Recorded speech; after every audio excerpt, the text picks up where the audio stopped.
Hey fellas, welcome to part 2 of the Arado AR234B-2 build. I'll tell you, I know it is the kit that's really hard to put together.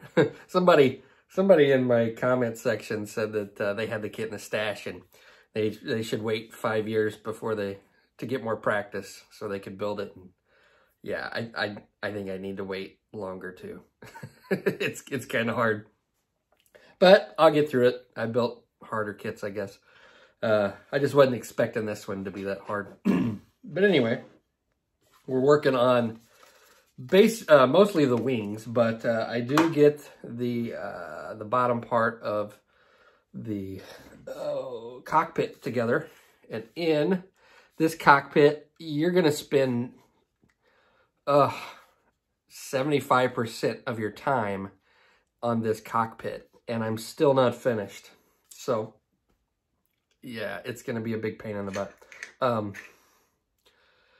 I still have to put a bunch of crap into here and then glue this on. So, yeah, most of my time's been spent on this little booger. So, yeah, that's about it, I think. And then we'll... yeah, I don't know. I show you a few little tips that help me get through some of this stuff. So, I don't know. It's early in the morning. I need another cup of coffee or drink of coffee. Let's get on with the video. All right, let's take a look at what we got going on. So, I've got the fuselage together and the seams taken care of. You can see I was off a little bit right here. There was a step, but I've got it taken care of with my CA and metallic pigment. Along the bottom looks okay. Now I've went ahead and I've scribed in the lines that go across, and there were some circular shapes right here and right here that I'm going to have to rescribe, but I'm going to do that after primer. And the reason that I'm doing that after primer is because, see right here where I've got all this CA and metallic pigment. If I would use my templates, which I use to scribe in the circular shapes, if I would use my dental pick and try to scribe a nice, neat line in a circular shape over the through the plastic and then through the CA and metallic pigment, it would look real messy because the plastic's going to be a lot softer than my filler material here, and it just doesn't work too well. So once I prime it with some Mr. Surfacer 1000. Is probably what I'll use. Once I prime it with that, I can come in and just scribe into the primer, and it will give me a nice, neat finish. And if I remember to do that, I will do that on camera just to show you how that works. I might have shown it before. I am working currently on the engine nacelles. Now, I've got this one all filled in, and it wasn't too bad. They don't fit against the wings really well, so there's going to need to be some filler when these get attached to the bottom part of the wing. Again, I've got some shapes right here that I'm going to need to scribe in. I went ahead and filled them in because I've obliterated half of this one, and I will, once I prime it, then I'll scribe these into the primer back in so you won't miss them. But if I would try to do that, like I said, with the pick, it's just going to look like a mess trying to scribe into the plastic and the CA metallic pigment. The panel lines, I typically like to do these before I prime it because I like to soften them so they match. So basically what I'll do, it's not an issue if I use a razor saw to connect these, because I don't seem to have the same problem scribing into the CA and metallic pigment with the razor saw. I get a nice clean edge either way, no matter what material I'm scribing through. So I'll just take my razor saw and connect these lines, and then I'll come back with some Mr. Cement S, or you could use Tamiya Extra Thin. I just like this stuff because it's not quite as strong. And I'm just gonna run it right along those panel lines to soften up any goobers, and it'll help blend them into the rest of the panel lines on the rest of the plastic. I don't want to get too much. Just like that. And again, I think I've shown this before, but it doesn't hurt to go over it. Now, one issue that I've run into is the kit would have you place these resin parts, and I've got these in here.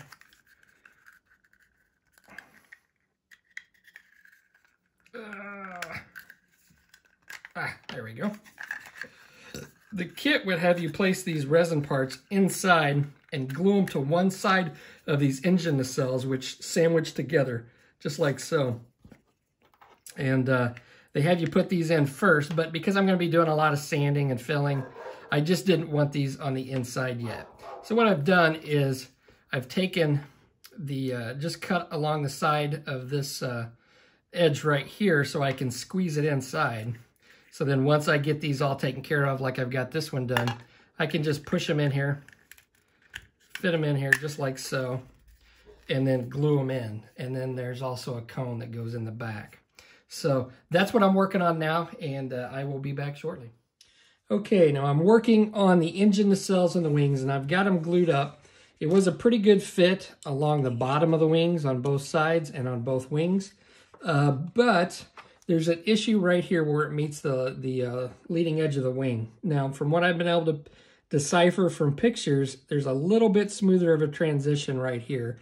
Not to mention the fact that I've got some pretty noticeable gaps. You might not be able to pick it out on camera, but there's basically a hole right here where it didn't meet up that well. So I'm going to take care of this using my Magic Sculpt, which is a 2-part putty, and I've got the hardener and the resin. You mix them in equal parts. And I've already got these mixed up, and I'm going to just make a little snake out of them. Now, you won't need very much for most applications. A lot of times I'll waste a lot of this because I still get too much, but that's okay. You just throw it away, and it's not that expensive. I got this on eBay. I think it was like maybe $10 or $15 for these.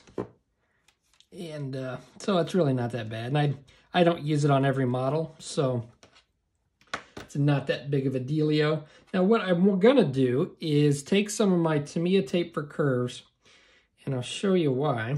And this is just basically going to be a guide for me, because right along the leading edge of this wing is a raised portion of, looks like a metal flap, that is probably on the real thing a continuation of the engine nacelle, how they attach it to the wing. So I'm going to use this somewhat as a guide. I'm just going to mask this off to the width of that flap right there. And this Tamiya tape for curves is really nice because it obviously it's made for curves, and it's pliable and bendable, and lets you wrap it around uneven surfaces really well. And it's somewhat thick too, so that's going to come in handy with this application. Go ahead.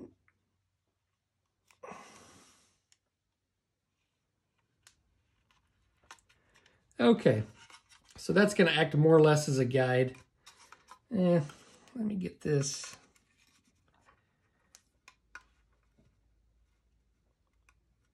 There we go. There we go. Okay.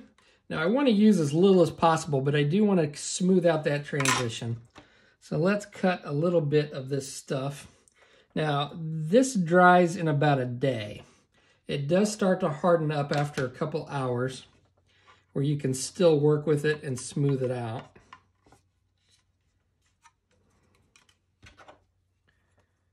Let's go ahead and cut this out. And it is water soluble. However, once it dries, water won't affect it, and neither will any of the paints or anything that I use. It's kind of what I found. It's really hard to get it really smooth while it's wet. And if you let it dry for a couple hours and you come back, you can smooth it out a little bit more. But it typically takes some sanding as well once it dries. Now I've just got some Q-tips and I'm wetting them with water. And I'm just going to start smoothing that out. I'll probably have to take another tool to assist with my transition. So I probably will have to do some sanding on this once I'm done. So I'm just going to take my little sculpting tool and shape it how I want it.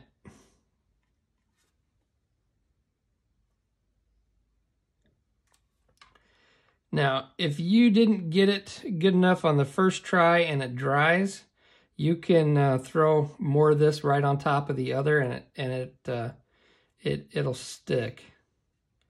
So you can build it up gradually if you want. Work a little bit, get it to where you think you got it right, and if it's not, you can always come back and add more. And like I said, it's sandable, so you can also sand it away as well. It is rather tough to sand, but it's doable. Okay.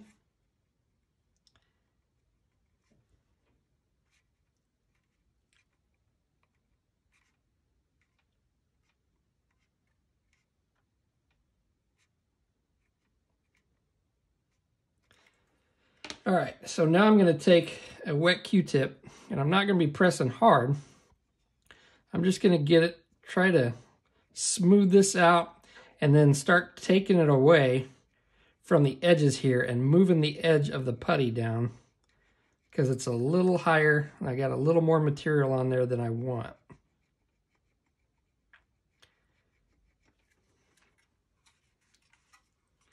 Okay, that top's looking good. I'm going to come in here, try to start smoothing this out. I may have to take more material off.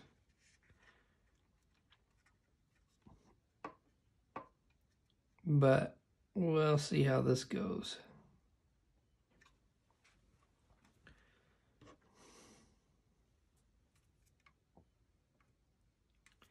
You can also take your finger.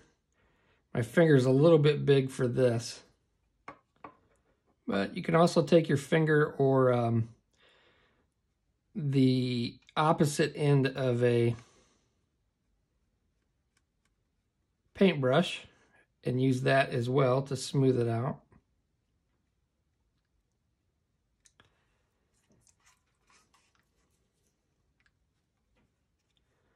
Okay. I'm just lightly coming along here with my Q-tip, smoothing it out. Now I will have to probably come back, like I said, and sand it a little bit, and then where the putty meets the plastic, I will probably end up having to take some Mr. Surfacer and making that transition a little smoother as well. But that is all there is to it. And we can take this off.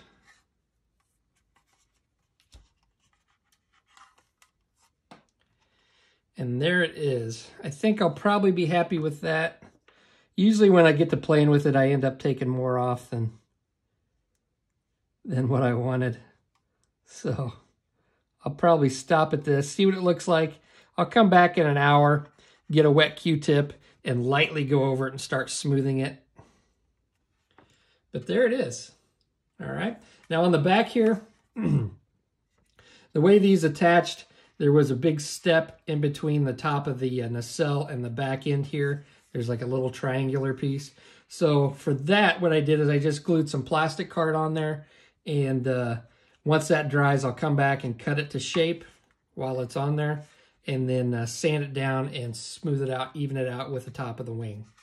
So there we go. I'm going to let that dry for an hour, come back, smooth it out a little bit more, and then tomorrow it should be sandable, and I can put some Mr. Surfacer on there and make it look really good.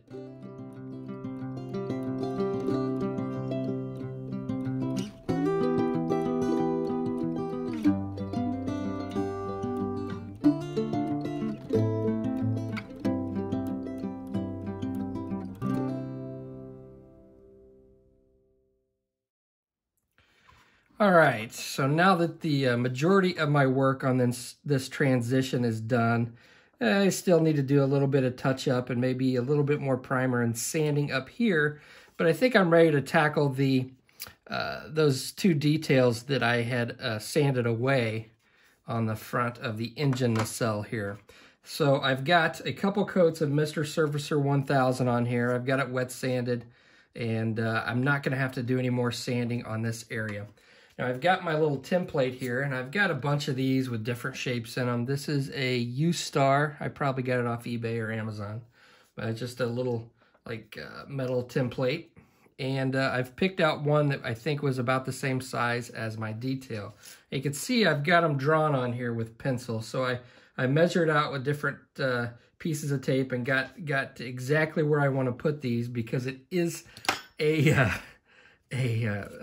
curved surface that's doing all kinds of wacky, crazy things. This is about one of the hardest places you can replace this detail with one of these stiff templates. So I've got it measured out and drawn just so I know what it's going to look like when I'm done.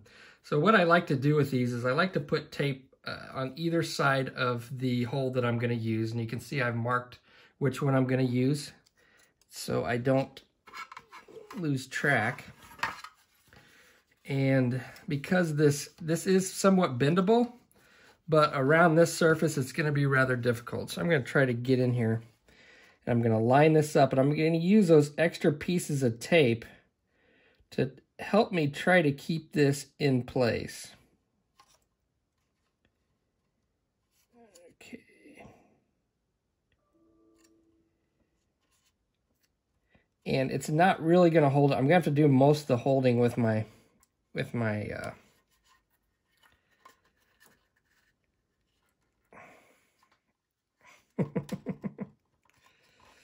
yeah, this is not easy.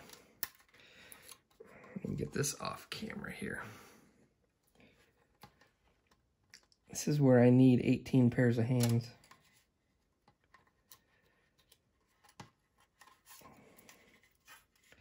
Because this is going to want to lift up. Okay, I think that's right where I want it. I'm going to take my dental pick, and I want this little bit thicker edge. Now, I'm not going to have to press hard,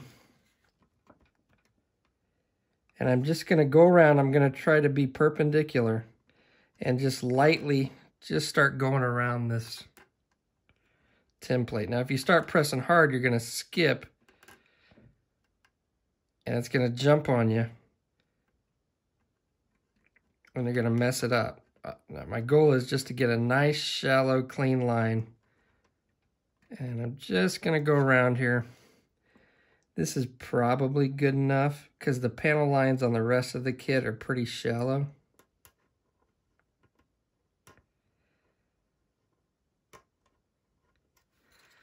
Okay, it doesn't take much to scribe into that.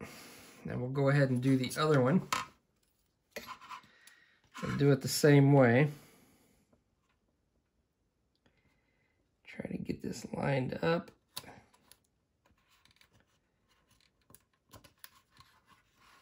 All right, well, that one feels a little better. Hopefully my hand's not in the way of the camera.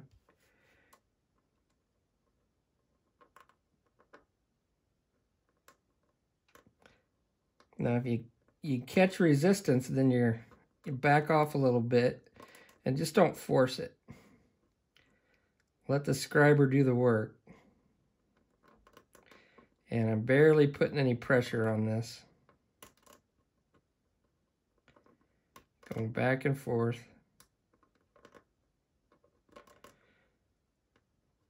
Okay. Go ahead and wipe my pencil marks off, and we'll see what my scribe lines look like. Okay, there we go. Not too bad. All right. Now what I'm going to do, since those that detail had a little dot in the center, like I've got here, I'm just going to take a little drill bit. I'm going to come in here, find the center. I'm just going to eyeball it. I think I can eyeball this. And I'm slowly, oh, darn it. This always seems to work out on camera to screw things up. Now I'm just going to try to lightly sand that scratch away that I made.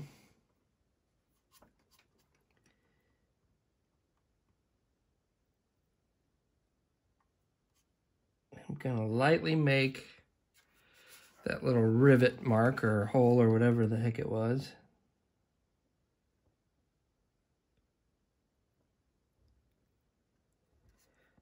Look like 2 eyeballs.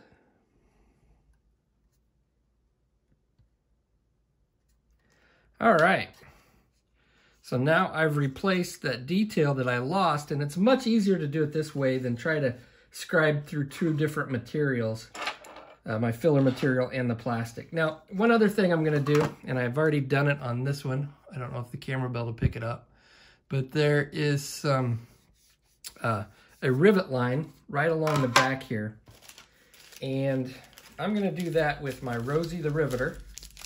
If you've never seen these before, I really like these tools. These cost, I don't know, 20, 25 bucks, but they're well worth it. One of the best riveters that I've found.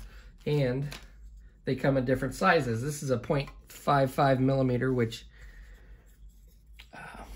looks to be about the same as the other rivets on here. Now, I'm not gonna bother marking this out. I think I can eyeball it, but I'm just gonna come in here and lightly put back that rivet line, just like so.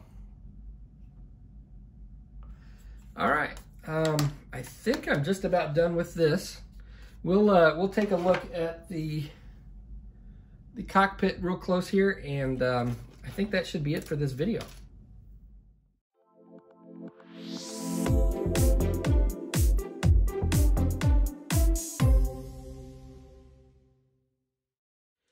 So let's take a look at what I've done. So I've got the seat in this section 5-minute epoxied into the fuselage.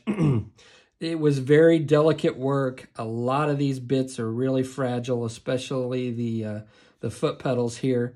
The arms of the seat are really delicate, and it took me about 3 hours to work those darn seat belts. It was really tough. It was the paper seat belts from, I forgot what company it was, but yeah, I'm out of practice, so it took me a while to get the darn seat belts in. Now, the bottom part of this, I had to remove the yoke because when I was test fitting, I realized I couldn't get this section attached with the yoke still in place. So I just cut it out and then I'll glue it back in afterwards. Now, the whole reason that I'm doing this is so that I can get this lined up properly like this and cement this edge in and not have to scribe and sand and not have any steps. Okay, now the steps is having a step in here would be my biggest concern. My second biggest concern would be having to fill this seam. Now, if I do this carefully, I'm not gonna have a seam to take care of. I won't have to mess with any of that. And that is the best case scenario. The worst case scenario is I get a step and I have to fill in sand. Or I have to fill in that seam just because if it wouldn't line up correctly, then I'd have to fill that and scribe a new seam line, which is going to be a pain in the butt and it's going to cause me a lot of extra work. So what I'm going to do is I get this fitted up. Now, I want to come in here with a Q-tip and make sure I've got any fingerprints off the inside. I've already done this, but just to double check, I want to get any fingerprints I may have off the inside part of this glass, because this will probably be the last time I'll be able to do that. Now, if I get any greeblies in there, I can just blow it out before I put the top part of the canopy on. I'm just going to put it in here like this, and I'm going to come in here, and I'm going to use some tape, and I'm going to align one side, and then tape the other side. And this is going to require 2 hands, so I'm not going to be able to do this on video, but just to give you an idea of how I'm going to do this, I'm going to try to align this, and it's going to take me a little bit, because again, I don't want to mess this up, because all this work that I did to do it my way instead of the way that they have you do it in the instruction manual was to prevent having to do any filling and sanding along this seam line.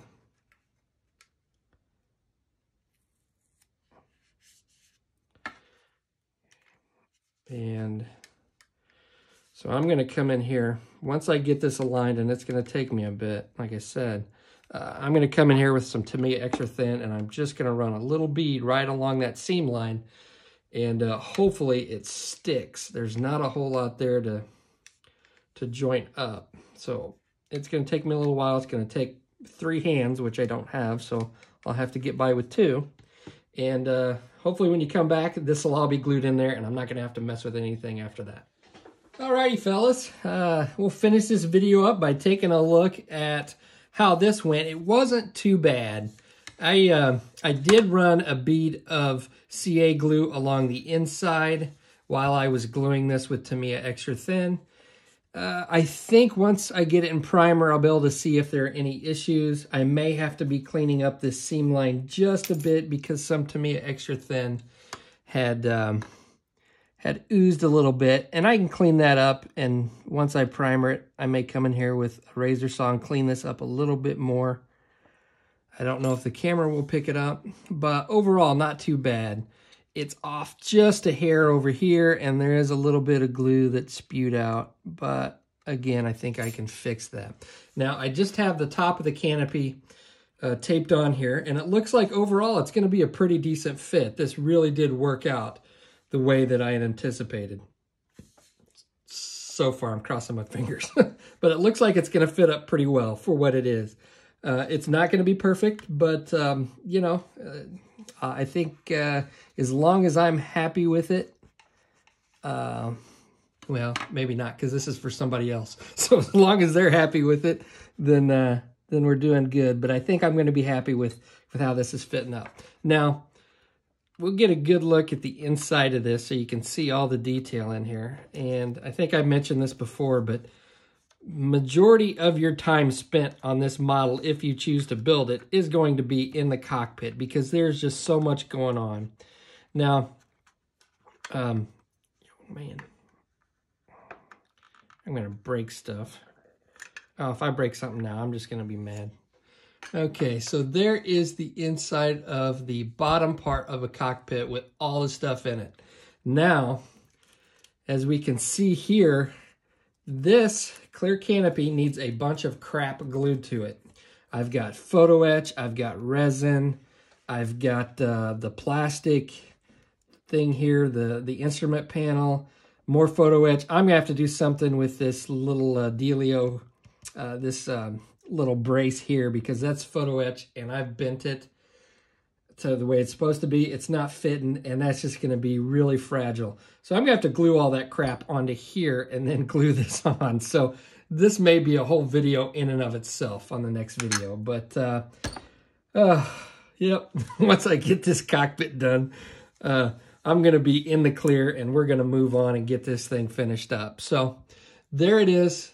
And I appreciate you guys watching, and I will catch you on the next episode.